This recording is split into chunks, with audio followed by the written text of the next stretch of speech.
Hello मेरे भाई बहन, आप लोगों का नई बुक क्लास 8 हमारी अतीत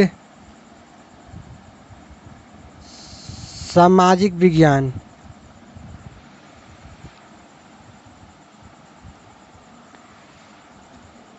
चैप्टर 3 समझेंगे। ग्रामीण क्षेत्र पर शासन चलाना।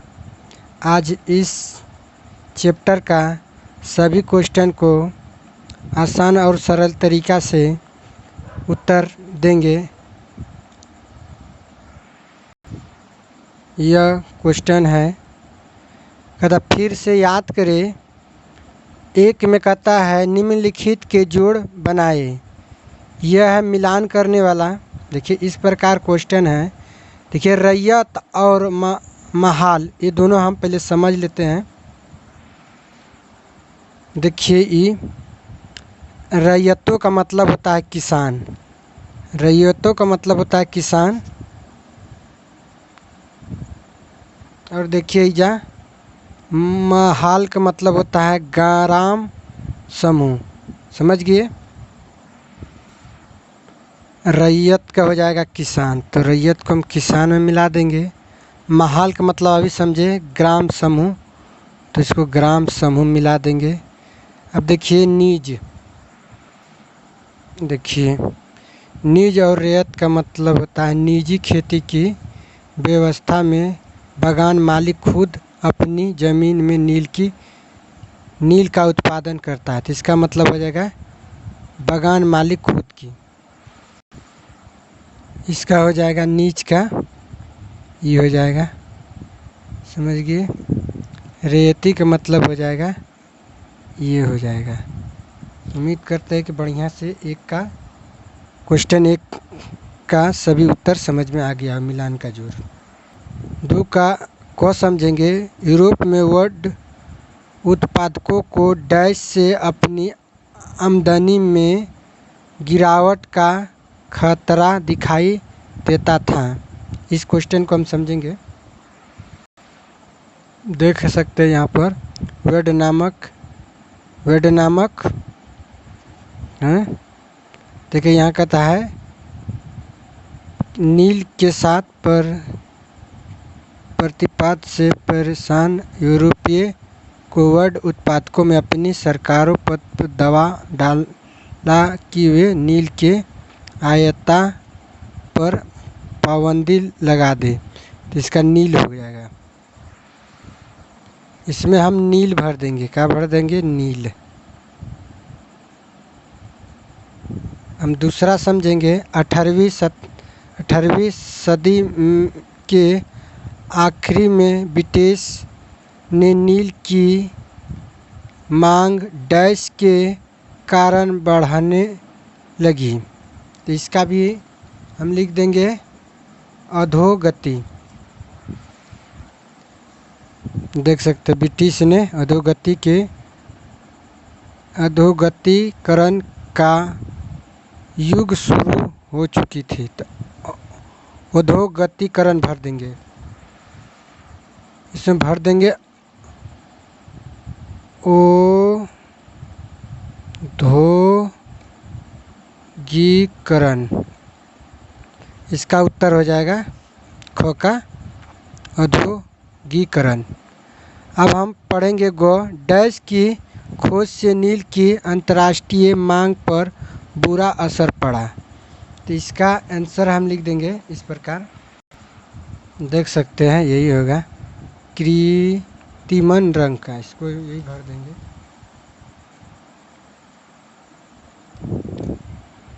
इसको लिख देते हैं कृत्रिमन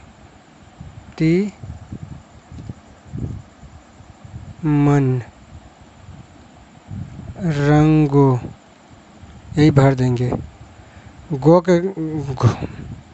घ समझेंगे। चंपारण आंदोलन डैश के खिलाफ था, तो इसका हो जाएगा नील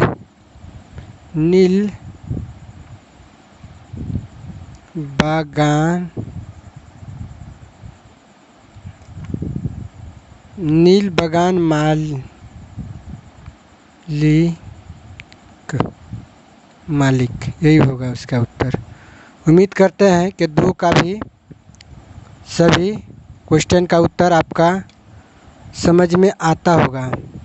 अगर आपको समझ में आता है तो वीडियो को लाइक करें, चैनल पर पहली बार आए हैं तो चैनल को सब्सक्राइब करें। अब चलते हैं नेक्स्ट क्वेश्चन की तरफ। तीसरा क्वेश्चन हम समझेंगे। तीसरा क्वेश्चन में कहता अस्थाई बंदोबस्त के मुख्य पहलुओं का वर्णन कीजिए। इसको हम क्वेश्चन 3 का उत्तर हम इस प्रकार लिखेंगे। 1793 में चांसलर कर्नल वासिल द्वारा अस्थाई बंदोबस्त लागू किया। इस बंदोबस्त की शर्तों के हिसाब से राजाओं और तालुकादारों को जमींदारों के रूप में मान्यता दी गई। उन्होंने किसानों से लगान वसूलने और कंपनी की राजस्व चुकाने का जिम्मा सौंपा गया। उनकी ओर से चुकाई जाने वाली राशि अस्थायी रूप से तय कर दी गई थी। इसका मतलब यह था कि भविष्य में कभी भी उससे इजाफा नहीं किया जाना था। अंग्रेज़ों को लगता था कि इससे उन्हें नियमित रूप से स्वराज मिलता रहेगा और ज़मींदारों को ज़मीन में सुधार के लिए खर्च करने का प्रोत्साहन मिलेगा। उन्हें लगता था कि क्योंकि राज्य की ओर से राजस्व की मांग बढ़ने वाली नहीं थी, इसलिए ज़मींदार बढ़ते उत्पादकों से फ़ायदे में रहेंगे। समझ गए? इसी प्रकार हम यहाँ से इसको ले लेंगे, थोड़ा सा यहाँ से हम यहाँ तक लिख देंगे। उम्मीद करते हैं 3 नंबर का भी क्वेश्चन का उत्तर आप लोगों को समझ में आ गया होगा। क्वेश्चन 4 समझेंगे। महलवारी व्यवस्था अस्थाई बंदोबस्त के मुकाबले कैसे अलग थी? 4 नंबर का उत्तर इस प्रकार लिखेंगे। महलवारी व्यवस्था और अस्थाई बंदोबस्त में विभिन्नता, इतना लिखेंगे।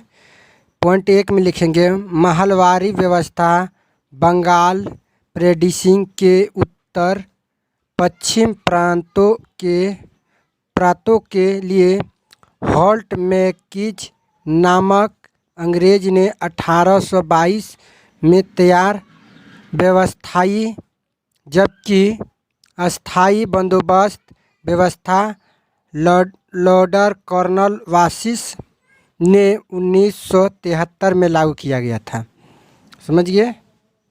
पॉइंट हम दूसरा समझेंगे। महलवारी व्यवस्था में गांव के एक खेत के अनुमानित राजस्व को जोड़कर हर गांव या ग्राम समूह महास से वसूली होने वाले राजस्व का हिसाब लगाया जाता था, जबकि अस्थाई बंदोबस्त में राजाओं और तालुकादारों को जमींदारों के रूप में मान्यता दी गई। उन्हें किसानों से लगान वसूलने और कंपनी को राजस्व चुकाने का जिम्मेदारी सौंपी गई थी। इस तरह लिखेंगे। पॉइंट हम तीसरा लिखेंगे। महलवारी व्यवस्था में राजस्व अस्थायी रूप से निश्चित नहीं था। समय समय पर संशोधन अनिवार्य किया गया, जबकि अस्थाई बंदोबस्त में राजस्व राशि कर दी गई। संशोधन का कोई प्रावधान नहीं था। समझ गए। उसी तरह हम पॉइंट 4 लिखेंगे। महलवारी में राजस्व वसूलना गांव के मुखिया, जबकि अस्थाई बंदोबस्त में राजस्व वसूलने का अधिकार केवल जमींदारों का दिया गया था। समझ गए। क्वेश्चन 4 का उत्तर इस प्रकार दिया हुआ है, आप लोग बढ़िया से समझकर लिख लेंगे। उम्मीद करते हैं आप लोगों को इस क्वेश्चन का उत्तर समझ में आ गया होगा। क्वेश्चन 5 समझेंगे। राजस्व निर्धारण की गई मुनरो व्यवस्था के कारण पैदा हुई 2 समस्याओं बताइए। क्वेश्चन 5 का उत्तर हम इस प्रकार लिखेंगे। देखिए लिखेंगे, सब कुछ ठीक नहीं था। नई व्यवस्था लागू होने के बाद महजन कुछ साल के भीतर उन्हें समस्याएं दिखाई देने लगी। पॉइंट 1 में लिखेंगे। पॉइंट 1 में ज़मीन से होने वाली आमदनी बढ़ाने के चक्कर में राजस्व अधिकारियों ने बहुत ज़्यादा राजस्व तय कर दिया था। किसान राजस्व चुका नहीं पा रहे थे। रैयत का मतलब होता है किसान। रैयत का मतलब होता है किसान गांवों से भाग रहे थे। बहुत सारे क्षेत्रों में गांव वीरान हो गए थे। आशावादी अफसरों को उम्मीद थी कि नई व्यवस्था किसानों को संपन्न अधमशील किसानों बना देगी, लेकिन ऐसा हुआ नहीं। 5 का उत्तर यहाँ से यहाँ तक लिख लेंगे आप लोग। उम्मीद करते हैं 5 के भी क्वेश्चन का उत्तर आपको समझ में आ गया। क्वेश्चन हम 6 समझेंगे। 6 नंबर। रैयत नील की खेती से क्यों कतरा रहे थे? 6 नंबर का उत्तर हम इस प्रकार देंगे, अपने कॉपी में नोट करते जाइएगा।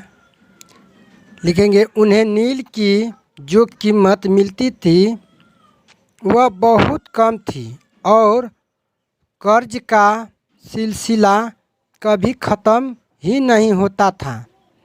समस्याएं और भी थी। बागान मालिक चाहते थे कि किसान अपने सबसे बढ़िया खेतों में ही नील की खेती करे, लेकिन नील के साथ परेशानी यह थी कि उनकी जड़ें बहुत गहरी होती थी और वह मिट्टी की सारी ताकत खींच लेती थी।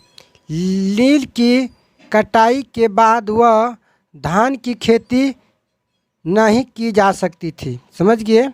इसमें इसीलिए किसान कतरा रहा था कि जब जिस ज़मीन में नील की खेती कर दिया जाता था और जब नील की खेती कटने के बाद उसका जो मिट्टी की जो ताकत था सब खींच लिया जाता था और उसमें धान लगाया जाता था, तो धान का फसल मतलब बढ़िया तरीक़ा से नहीं होता था और उपज भी बढ़िया नहीं होता था। इसीलिए किसान कतरा रहा था। उम्मीद करते हैं कि 6 का भी क्वेश्चन बढ़िया से आप लोग उत्तर समझ में आ गया होगा। क्वेश्चन हम 7 समझेंगे। कहता है, किन परिस्थितियों में बंगाल में नील का उत्पादक धराशायी हो गई थी? समझ गए। तो इसका भी उत्तर हम 7 नंबर का क्वेश्चन का उत्तर हम इस प्रकार लिखेंगे। नील विद्रोह मार्च 1859 में बंगाल के हजारों रैयतों का मतलब होता है किसान ने नील की खेती से इनकार कर दिया। जैसे जैसे विद्रोह फैला, रैयतों मतलब किसान ने बागान मालिकों को लगान चुकाने से भी इनकार कर दिया। वे तलवार, भाले और तीर कमान लेकर नील की फैक्ट्री पर हमला करने लगी। औरतें अपने बर्तन लेकर लड़ाई में कूद पड़ी। बागान मालिकों के लिए काम करने वाले का सामाजिक बहिष्कार कर दिया गया। बागान मालिक की तरफ से लगान वसूलने के लिए आने वाले गुमशुदा एजेंटों की पिटाई की। रैयतों ने, रैयत का मतलब किसान ने कसम खा ली कि ना तो वे नील की खेती के लिए कर्जा लेंगे और ना ही बागान मालिक के लाठियों या लाठीधारी गुंडों से डरेंगे। यहाँ से यहाँ तक लिख लेंगे और थोड़ा कुछ लिखेंगे। इस बगावत से प्रशासन सरकार को बागान मालिकों की रक्षा के लिए सेना बुलानी पड़ी। यहाँ तक लिख लेंगे। उसके बाद थोड़ा सा यहाँ से लिख लेंगे। इस बगावत के बाद बागानों में नील का उत्पादन धराशायी हो गई। समझ गए? इतना दूर लिख लेंगे। आइए करके देखेंगे। तो 8 में देखेंगे चंपारण आंदोलन और उनमें से महात्मा गांधी की भूमिका के बारे में और जानकारियाँ इकट्ठा करें। समझ गए? 8 नंबर क्वेश्चन इस भी आप यहाँ से भी लिख सकते हैं।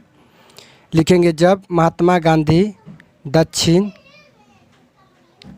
अफ्रीका से लौटे तो बिहार के एक किसान ने उन्हें चंपारण आकर नील किसानों की दुर्दशा को दिखाने का न्योता दिया। 1917 में महात्मा गांधी का यह दौरा नील बागान मालिकों के खिलाफ चंपारण आंदोलन की शुरुआत थी। समझ गए? इस तरह भी लिख सकते हैं। 8 के उत्तर आप लोग इस प्रकार लिखेंगे। अफ्रीका से वापसी के बाद गांधी जी चंपारण के नील उत्पादक किसानों के बीच उनकी समस्याओं को जानने के लिए पहुँचे। तो पॉइंट 1 में देखिए, गांधी जी नील उत्पादकों किसानों के विरोध को अपना समर्थन दिया। समझ गए? पॉइंट हम दूसरा समझेंगे।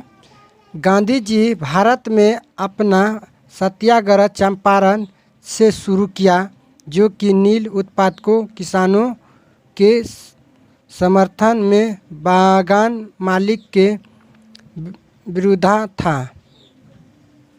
समझ गए? उसके बाद हम तीसरा पॉइंट लिखेंगे। सरकार ने दमनकारी नीति अपनाई और गांधी जी को गिरफ्तार किया गया। चौथा पॉइंट इस तरह लिख देंगे। अंत में सरकार को झुकना पड़ा, या लिखना अंत में सरकार को झुकना पड़ा और नील उत्पादकों किसानों की जीत हुई तथा गांधी जी के सत्याग्रह का प्रयोग सफल रहा। इस प्रकार भी आप लिख सकते हैं और वहाँ भी बताए तो उसको भी आप लिख सकते थे। क्वेश्चन 9 समझेंगे। कहता भारत के शुरुआती चाय या कॉफ़ी बागानों का इतिहास देखें। ध्यान दें कि इन बागानों में काम करने वाले मजदूरों और नील के बागानों में काम करने वाले मजदूरों के जीवन में क्या समस्या या फर्क थे। इसका भी उत्तर हम क्वेश्चन 9 का उत्तर हम इस प्रकार देंगे। अपने कॉपी में ऐड करते जाएंगे। लिखेंगे चाय या कॉफ़ी। चाय या कॉफ़ी बागानों तथा नील बागानों के मजदूरों के जीवन में समस्याएं एवं अंतर। पहला लिखेंगे 1 नंबर में, चाय बागानों में मजदूरों को अनुबंधी के आधार पर रखा जाता था, जबकि नील बागानों में ऐसा नहीं था। समझ गए। दूसरा पॉइंट लिखेंगे, चाय या कॉफ़ी बागानों में पूरे वर्ष काम होता था, जबकि नील बागानों में फसल कटाई या बुवाई के समय अधिक काम होता था। समझ गए। इस प्रकार था। अब पॉइंट हम तीसरा समझेंगे, चाय या कॉफ़ी बागानों से मजदूरों अनुबंध की अवधि के दौरान बागानों से बाहर नहीं जा सकते थे, जबकि नील बागानों में ऐसा नहीं था। अंतर इसी प्रकार का था। देख सकते हैं 9 का क्वेश्चन इस प्रकार था। अगर वीडियो अच्छा लगा तो लाइक करेंगे। चैनल पर पहली बार विजिट करते हैं तो आप चैनल को सब्सक्राइब करेंगे। अपने दोस्तों के साथ शेयर करेंगे। कमेंट में दिल बनाकर प्यारा सा कमेंट करेंगे और हमारे वीडियो को फुल वॉच करने के लिए तहे दिल से धन्यवाद। Thank you.